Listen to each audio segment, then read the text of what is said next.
सामीन अंबर आपकी होस्ट है आपके पसंदीदा शो हेल्थ फॉर एवरीवन में खबरों के वक्फे के बाद दोबारा से शो का आगाज़ करते हैं। और लिसनर्स, हमारे शो का ये दूसरा घंटा लियाकत नेशनल हॉस्पिटल की जानिब से पेश किया जा रहा है। आज हम बहुत ही एक अहम टॉपिक के ऊपर बात करेंगे। मोटापा मोटापा क्या होता है?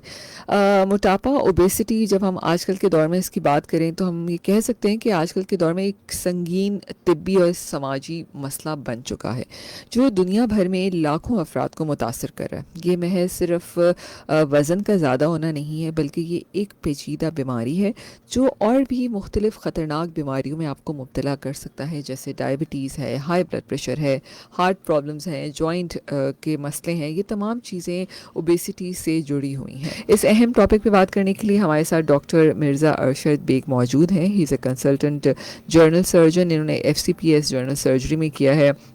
बैरेट्रिक सर्जरी पे इन्होंने ताइवान से फेलोशिप की है। हमारे साथ स्टूडियो में मौजूद हैं। अस्सलाम वालेकुम डॉक्टर मिर्ज़ा। जी वालेकुम अस्सलाम Ambar and thank you for having me on your show. और तमाम लिसनर्स को अस्सलाम वालेकुम। जी, thank you so much doctor साहब, आप हमारे शो पे आए। बहुत अहम टॉपिक है। डॉक्टर साहब, बैरेट्रिक सर्जरी को बिल्कुल डिस्कस करेंगे, एक सोल्यूशन है मोटापे को कम करने का। लेकिन आप क्या समझते हैं कि वाकई मोटापा इस वक्त दुनिया का सबसे बड़ा मसला बन चुका है? जी अंबर, बिल्कुल अभी आपने जैसे स्पेशली ज़िक्र किया कि हमारा लाइफस्टाइल जिस तरह से चल रहा है और जिस तरह से हम लोग बिल्कुल जो है वो सेडेंट्री जिसे कहते हैं उस लाइफस्टाइल की तरफ जा रहे हैं जिसके अंदर एक्सरसाइज ना होने के बराबर है। तो बिल्कुल, और ना हमारी कोई एक्टिविटी है, और स्पेशली सेल फ़ोन एडिक्शन जो आजकल आम होती जा रही है। इन सब मतलब अवामिल की वजह से पूरी दुनिया के अंदर और बशमूल पाकिस्तान के अंदर ओबेसिटी बहुत जो है वो तेज़ी के साथ आगे बढ़ रही है। बिल्कुल, आप सही कह रहे हैं। अच्छा डॉक्टर साहब, लोग ये समझते हैं कि मोटापा मतलब मोटे होना कोई बुरी बात नहीं है। हम कह रहे हैं कि भी आप मोटे हो तो हम कह देते हैं कि जी हम तो खाते पीते ख़ानदान के लोग हैं, और वो इसको एक बीमारी नहीं समझते हैं। तो आप क्या समझते हैं कि मोटापे या ओबेसिटी की डेफिनेशन क्या है? कैसे पता चलता है कि आप मोटे हैं? देखिए अंबर, सब और सारे लिसनर्स को ये बताना चाहूँगा कि मोटापा न सिर्फ खुद एक बीमारी है बल्कि बहुत सी बीमारियों का पेश खैमा है। मोटापे से अफेक्टेड लोग या जो हैं वो अपनी बाकी एक्टिविटीज़ भी नहीं कर पाते हैं, और उसके साथ साथ जो है वो हाई ब्लड प्रेशर, डायबिटीज़, इन चीज़ों का भी शिकार हो जाते हैं, जिसकी वजह से उनकी ना ओवरऑल जो पूरा अब ज़िंदगी है वो अफेक्ट हो रही होती है। बेसिकली आपने मोटापे की डेफिनेशन की बात की, तो एक चीज़ होती है जिसे हम कहते हैं बीएमआई या बॉडी मास इंडेक्स। ये बेसिकली आपकी हाइट और आपके वेट का एक जो है वो तनासब होता है।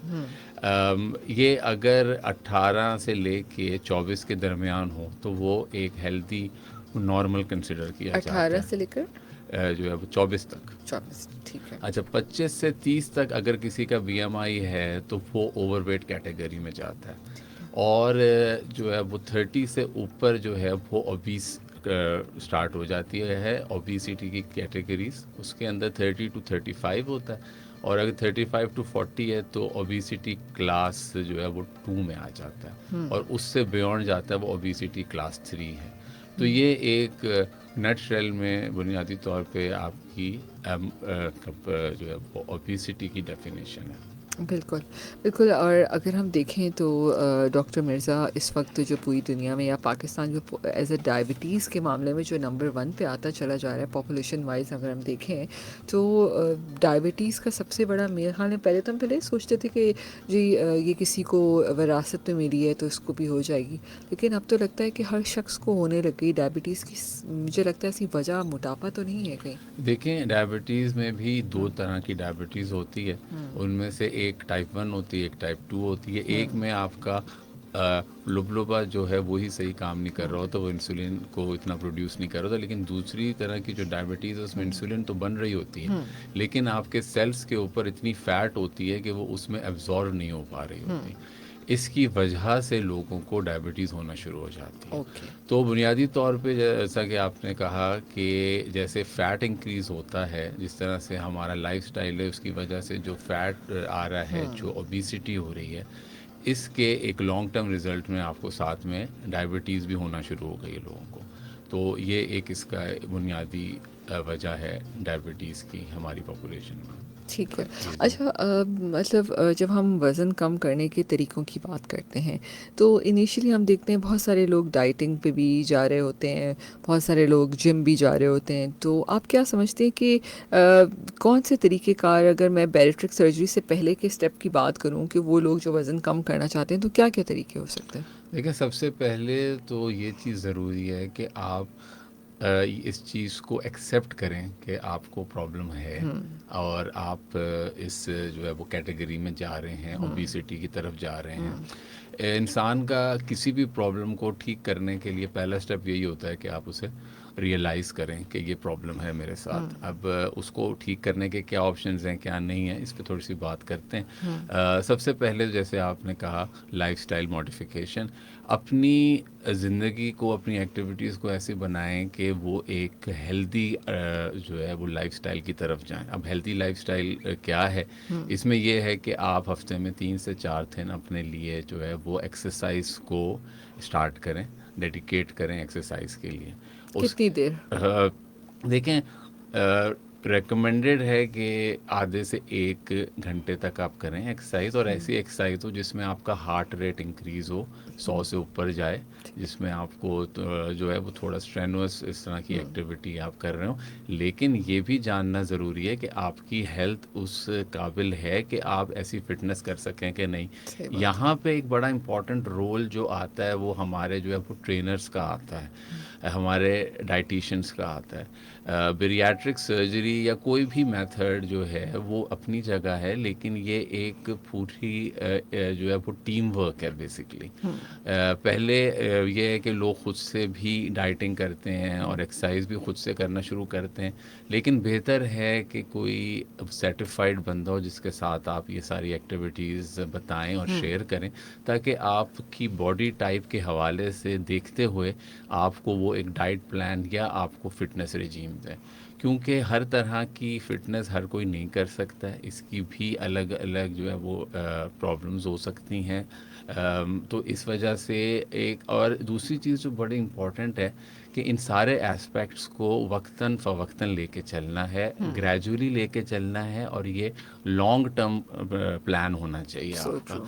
ये नहीं है कि आपने एक जिम हफ्ता, गए तो हाँ, बस, जो हाँ। हमें एक आमतौर से हुँ, यंगस्टर्स में भी और दूसरे लोग जिनका वेट ज़्यादा होता है वो कहीं जाते हैं तो हुँ, जो है वो इसके बारे में सोचते हैं, 1 हफ्ता 2 हफ्ता कहीं जाके जिम ज्वाइन करते हैं, उसकी हुँ, फ़ीस भी देते हैं, सब कुछ करते हैं, और फिर उसके बाद जब वो एक्सरसाइजेस पर आते हैं उनसे नहीं हो पा रही होती तो वो हुँ, छोड़ देते हैं। यहाँ पे रोल आपके फ्रेंड्स का भी है, बडीज जो कहा जाता है आम टर्म में। हुँ, बडी सिस्टम बड़ा इंपॉर्टेंट है। कोई एक हुँ, इंसान हो जो आपको आपको साथ लेके चल रहा हो, हुँ, मोटिवेट कर रहा हो, तो ये चीज़ें बड़ी इंपॉर्टेंट हैं। बिल्कुल। अच्छा डॉक्टर साहब, वेट लॉस करने के लिए जो हम बैरिएट्रिक सर्जरी की जिसकी हम बात करने जा रहे हैं, ये क्या होती है और how does it help in weight loss? देखें, इससे पहले कि हम बेरियाट्रिक सर्जरी की बात हुँ, करें, उन पेशेंट्स की बात करते हैं जिनको हुँ, इसकी ज़रूरत पड़ती है। ठीक है। कौन-कौन होते हैं? बिल्कुल, हर पेशेंट को इसकी ज़रूरत नहीं है, ठीक ठीक है? है। जिनका बीएमआई 30 प्लस होता है, उनके लिए ये रिकमेंडेड है। अच्छा, अब बेरियाट्रिक सर्जरी हम अकेले नहीं करते, आइसोलेटेड चीज़ नहीं है। जैसे ठीक है, बाकी चीज़ें होती हैं, आपके गॉल ब्लैडर में स्टोन हुआ, आपने अपनी इन्वेस्टिगेशंस कराई, उसमें हुँ, स्टोन आया, आपको पेन हो रहा है, ठीक है। आप गए सर्जन के पास, ऑपरेट हो गए। हुँ, ये उस तरह से नहीं होता है। इसमें बेसिकली एक हमारे साथ और भी बहुत से लोग काम करते हैं, जिनमें जो है फूड डाइटिशियंस हैं, फिज़िकल जो एक्सरसाइज वाले होते हैं वो होते हैं, ट्रेनर्स जिसे कहा जाता है। इसके अलावा फैमिली फिजिशियंस होते हैं, एंडोक्राइनोलॉजिस्ट होते हैं, साइकोलॉजिस्ट होते हैं। तो इन सब की अप्रोच से मिल के, इन सब के थ्रू हो के पेशेंट हमारे पास आता है बेरियाट्रिक सर्जरी करवाने के लिए। जिनका बीएमआई 30 प्लस होता है हुँ, उनके लिए ये बेसिकली रिकमेंडेड है। हुँ, उससे पहले एक्सरसाइज है, और जो है कुछ अद्वियात भी अब शुरू हो गई हैं, इसके लिए भी इंजेक्शंस लोग वगैरह भी। जी इंजेक्शंस भी हैं, अद्वियात भी हैं, लेकिन हाँ। किस पेशेंट को इंजेक्शन लगना है, किसको अद्वियात चलनी है, हम्म। इसके लिए आपको स्पेशलिस्ट ओपिनियन की ज़रूरत होती है। तो बिल्कुल भी ऐसा ना करें कि ख़ुद से अद्वियात या ख़ुद से इंजेक्शन शुरू कर दें। फैमिली फिजिशियंस हैं, एंडोक्रिनोलॉजिस्ट हैं, बेरियाट्रिक फिजिशियंस हैं जो उनके स्पेशलाइज्ड हैं इस काम के लिए, उनसे कंसल्ट करने के बाद ही इस तरह से शुरू करें। आमतौर से जिनका बीएमआई 28 से प्लस होता है उनको इन इंजेक्शन से, दवाइयों से फ़र्क पड़ता है। हम भी अपने पेशेंट्स में अद्वियात का या इंजेक्शन का इस्तेमाल करते हैं, लेकिन उनकी भी स्पेसिफिक इंडिकेशंस हैं, और ऑपरेशन के बाद जिनका वेट लूज़ ना हो रहा हो या इस तरह से बन रही हो कंडीशन, उनके लिए इस्तेमाल की जाती हैं। अच्छा डॉक्टर साहब, आपके पास बैरिट्रिक सर्जरी के लिए किस किस्म के लोग आते हैं? मरीज, मतलब मरीज ही कहूँगी मैं ना, बेशक क्या कैसे लोग आते हैं? एक्चुअली हर स्पेक्ट्रम के लोग आते हैं। मतलब हर डायबिटीज़ के मरीज़ ज़्यादा होते हैं, या मतलब किन एक्सट्रीम पे? ज़ाहिर है जब देखें, अगर आप मोटे होते हैं लेकिन आपको कोई बीमारी नहीं होती, उस वक्त तक तो आप ये नहीं कराना चाहते। अनटिल अनलेस आप किसी ऐसे एक्सट्रीम में चले जाएं बीमारी में, फिर आपको होता है कि ये मोटापा उतरेगा तो शायद ये बीमारी ठीक हो। जी, एक तो आपने बता दिया डायबिटीज़, उसके अलावा पेशेंट जो हमारे पास आते हैं उसमें हर तरह के मरीज़ होते हैं। बाज़ पेशेंट्स को एक बीमारी होती है जिसे स्लीप एपनिया कहते हैं, जो रात में जब सो रहे होते हैं तो स्नोरिंग बहुत ज़्यादा कर रहे होते हैं। ये बेसिकली उनकी एनाटमी ऑल्टर हो गई होती है, जिस्म की ऐसे ऑल्टर हो गई होती है कि उनको रात में सांस नहीं आता और बीच बीच में उनकी आँख खुल रही होती है। और ऐसे पेशेंट्स को दिन भर भी उनको फीलिंग आती है कि उन्हें नींद आ रही है। तो ये वाले पेशेंट्स होते हैं, इनकी स्लीप स्टडीज़ होती हैं, तो ये हमें रेफ़र किए जाते हैं, पल्मोनोलॉजिस्ट हमें ये पेशेंट्स रेफ़र करते हैं। इसके अलावा ऑर्थोपेडिक्स से हमारे पास रेफरल्स आते हैं, वो पेशेंट्स जिनका वेट इतना ज़्यादा हो गया होता है कि उनके जो है वो कूलों में दर्द हो रहा होता है, वो घुटनों में दर्द हो रहा होता है। आप कहते हैं कि जी एक्सरसाइज करें, अब जिसका वेट ही इतना ज़्यादा है, 140 प्लस चल रहा है, वो उससे आप एक्सरसाइज करने को कहेंगे तो ऑब्वियसली वो ट्राई तो करेगा, उसकी अर्ज भी होगी, उसको सब चीज़ें होंगी, लेकिन वो एक्सरसाइज परफॉर्म नहीं कर सकता बिकॉज ऑफ थोड़ी सी एक्सरसाइज करेगा और उसको पेन शुरू हो जाएगा और वो एक्सरसाइज रोक देगा। तो वो अमाउंट ऑफ एक्टिविटी या वो एक्सरसाइज जिससे वेट कम हो सकता है वो बंदा परफॉर्म नहीं कर सकता। तो वहाँ पे रोल आता है बेरियाट्रिक सर्जरी का। तो अच्छा, एक और चीज़ जो जानने की ज़रूरत है वो ये कि बेरियाट्रिक सर्जरी हतमी हल नहीं है। ऐसा नहीं है कि आपने सर्जरी करवा ली है, अब आप अपने उसी लाइफस्टाइल में रहेंगे, एक्सरसाइज नहीं करेंगे, खाना के बारे में भी एहतियात नहीं करेंगे, लेकिन आपका वेट जो है वो कम रहेगा, ऐसा नहीं है। आपको ऑपरेशन एक हेल्प आपको बिल्कुल इसके अंदर कर देगा वज़न कम करने में, लेकिन उसे लॉन्ग टर्म सस्टेन्ड रखना, उसके लिए आपको ख़ुद एफ़र्ट करनी है और आपको अपना लाइफस्टाइल, अपना जो है वो चेंज करना है, तर्ज़ ज़िंदगी को ऐसा बनाना है जो कि हेल्दी हो, और इन एक्टिविटीज़ को इन्वॉल्व करना है अपनी ज़िंदगी में। बिल्कुल। तो डॉक्टर साहब, बैरिट्रिक सर्जरी में होता क्या है, क्या प्रोसीजर होता है इसमें, किस तरह वज़न कम होता है, मतलब क्या चीज़ किया जाता है इसके अंदर? देखिए अंबर, एक्चुअली अगर हम ओबेसिटी या मोटापे की बात करते हैं तो ये सिंपल इनटेक आउटपुट का खेल नहीं है। इसके अलावा भी बहुत सारे अवामिल इसमें शामिल हैं, जिसके अंदर हमारे जिस्म से, हमारे पेट के हिस्से से निकलने वाले कुछ हार्मोन्स भी होते हैं। तो बेरियाट्रिक सर्जरी में हम स्टमक के या पेट के जिन हिस्सों को जाके अफेक्ट कर रहे होते हैं, या जिनको हम जिनके ऊपर सर्जरी परफॉर्म कर रहे होते हैं, उसमें उन हार्मोन्स को हम बेसिकली अफेक्ट कर रहे होते हैं। एक चीज़ का समझना ज़रूरी है कि पेट जब दो चीज़ें होती हैं, एक होता है भूख लगना और एक होता है पेट भरना। जब आपको ये वाली फीलिंग जो आती है कि आपको भूख लग रही है, ये बेसिकली दो अवामिल की वजह से आती है। जब आपका पेट एम्प्टी होता है, वहाँ से हार्मोन्स हो रहे होते हैं रिलीज़, जो कि आपको बता रहे होते हैं कि आपका पेट एम्प्टी है और आपको मज़ीद खाने की ज़रूरत है। और जब आप इनटेक कर लेते हैं तो पेट स्ट्रेच होता है, तो ये स्ट्रेच के जो हमारे स्टमक में जो लगे होते हैं रिसेप्टर लगे होते हैं, या जो है वो कनेक्शंस लगे होते हैं, ये हमें बता रहे होते हैं कि जी अब पेट भर गया, हम खाने से हाथ रोक दें। तो बेसिकली बेरियाट्रिक सर्जरी में इन्हीं अवामिल को हम अफेक्ट कर रहे होते हैं। जो है वो टारगेट कर रहे होते हैं। हमारा एम यही होता है कि मैदे, इसके अंदर दो तरह की सर्जरीज हुए हैं मेनली। एक के अंदर हम सिर्फ स्टमक का साइज़ छोटा कर रहे होते हैं, और दूसरी टाइप जिनका वेट ज़्यादा होता है उनमें फिर स्टमक के साइज़ को छोटा करने के साथ साथ छोटी आंत को भी ला के स्टमक के साथ जॉइन कर रहे होते हैं, या उनका कोई और इस तरह का बाईपास कनेक्शन बना रहे होते हैं, जिसकी वजह से जो है वो वक्तन फ़वक्तन आपकी इंटेक भी कम होती है, आपका पेट भी थोड़ा सा खाएंगे आपका पेट जल्दी भर जाएगा, और उसके साथ साथ ये हार्मोन्स जो आपका वेट को एक सेट पॉइंट पे ला रहे होते हैं ये भी हटते हैं, तो उससे भी हमें अफेक्ट मिलता है। तो ये सारी चीज़ें मिल के आपका वेट लूज़ करने में हेल्प करती हाँ, हैं। बहुत सारे लोगों से पेट ही निकले होते हैं, वो तो इसमें नहीं आ सकते ना। नहीं देखिए, एक चीज़ हमें समझने की ज़रूरत है, ओबेसिटी में दो तरह की होती है। एक पेरिफेरल ओबेसिटी होती है, एक सेंट्रल ओबेसिटी होती है। हमारे रीजन में हमें सेंट्रल ओबेसिटी ज़्यादा है, इसी वजह से हार्ट के प्रॉब्लम्स, लिवर के प्रॉब्लम हमारे लोगों को ज़्यादा होते हैं, क्योंकि सारा फैट आपके बीच में आके एक्यूमुलेट हो रहा होता है, सेंटर में एक्यूमुलेट हो रहा होता है।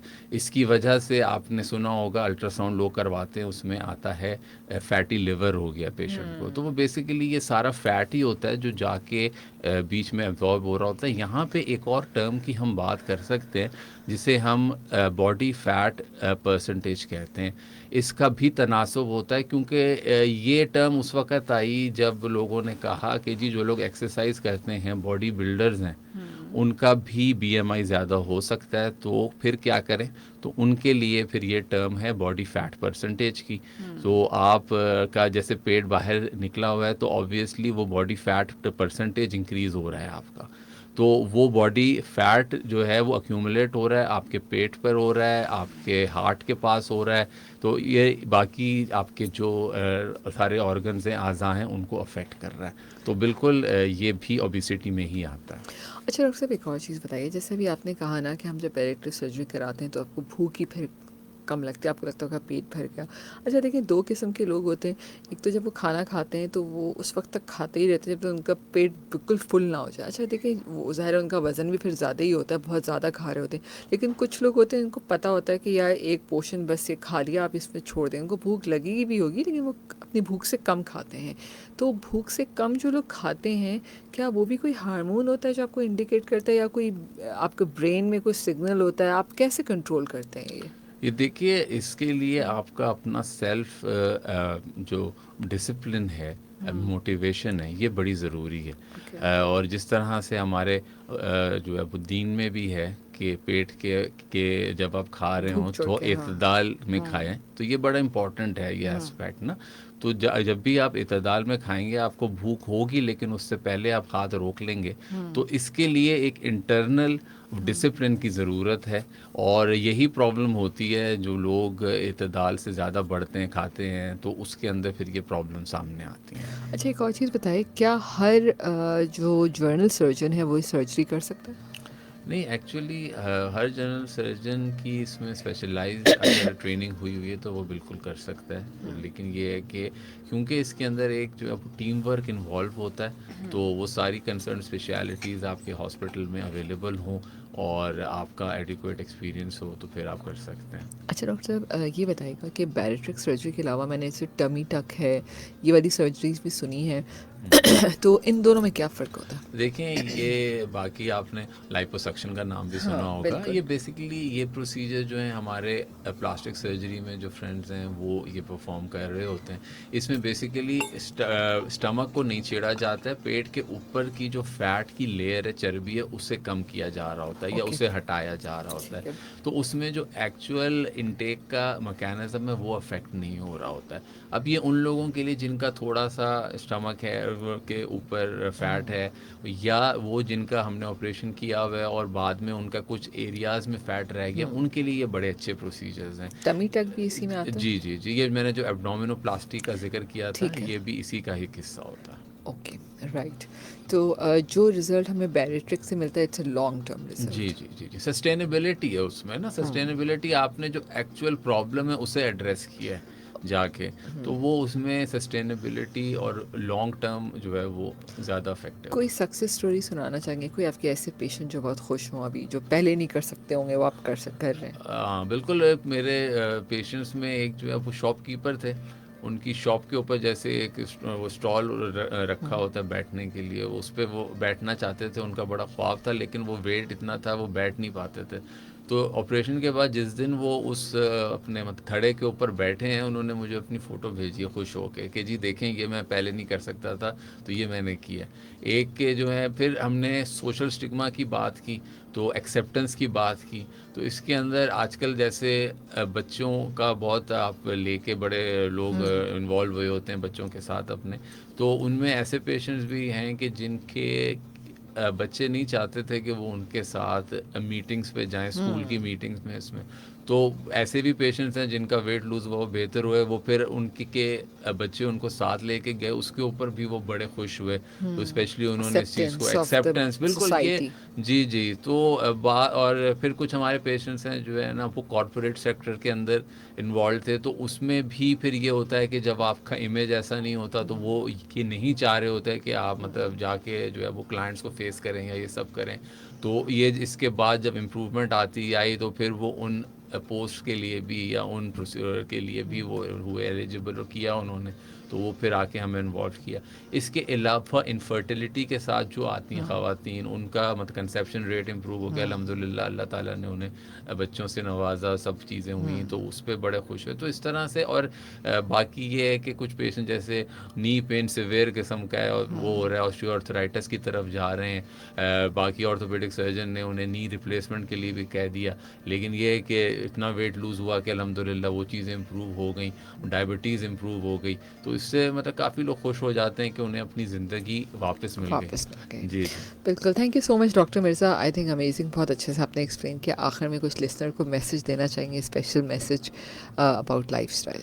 बस जी, मैं यही कहना चाहूँगा, हर चीज़ को एतदाल में रखें, और अपने अपने आसपास के लोगों का ख्याल रखें, मोटिवेट करके रखें, और इन्हीं चीज़ों के ऊपर अमल करें, इंशाल्लाह अल्लाह ताला आसानी करेगा सबके बिल्कुल। लिए।